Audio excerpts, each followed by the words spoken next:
It's really hard to see our body age, especially our feminine parts, because we have spent so much of our identity being a woman and now it's changing. Like a cough, maybe urine leaks, maybe you don't have the same pleasures with sexual activity, or lubrication may take a little bit longer. It is okay, because this is a normal part of aging, and there are things we can do about it to make ourselves feel whole again and to regain that feminine energy in the pelvic area. Hi, this is Dr. Tanya Kormeili, board certified dermatologist, and today we're going to talk about perimenopause and menopause and what it does to our lady parts. So, we all know that our skin here on the body gets thinner, has less collagen, less elastin, gets wrinkly, and ages with menopause and aging. But the same thing is happening in our lady parts. So as your estrogen levels fall and as your progesterone levels fall during perimenopause and finally during menopause, there is less stimulation for the collagen, the elastin, all the firmness and connective tissue that suspends your pelvic floor. And your pelvic floor is basically the part that connects you from your pubic bone all the way up to your butt bone. So it's basically where you would put your maxi pad. That area all the way inside just holds your front and your back together, and it's a huge part of causing stability and part of your core, because your front of the body connects to the back of your body through the pelvic floor. With aging, with pregnancy, delivery, ripping through delivery, C-section, that entire area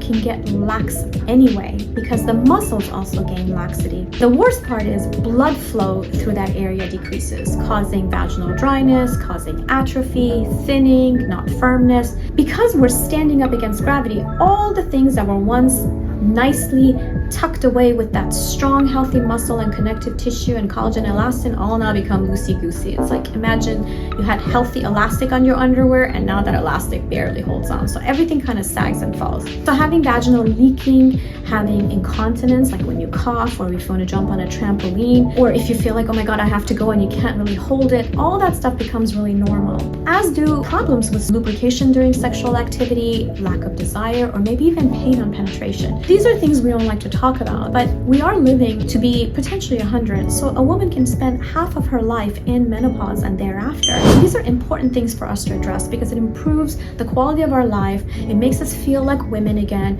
It makes us feel like we have control over our body and the daily functions, right? Nobody wants to pee themselves in public. Nobody wants to be afraid of that sneeze that comes on. Maybe you want to jump with your grandkids on the trampoline and you don't want to be leaving a trail of urine. So there are things you can do proactively to fight for your pelvic floor. We talked a lot about hormones. Making sure that you're a candidate for hormone replacement is an important part of helping your pelvic floor. Additionally, anything you can do to cause improved perfusion, right? Like more blood flow to the area.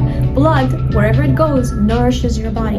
And getting the right exercise to the muscles down there will help you keep it tight and firm. There are devices that use magnets to be able to contract those pelvic floors, like the Amzella chair, to be able to give you these tight contractions. They're actually not painful.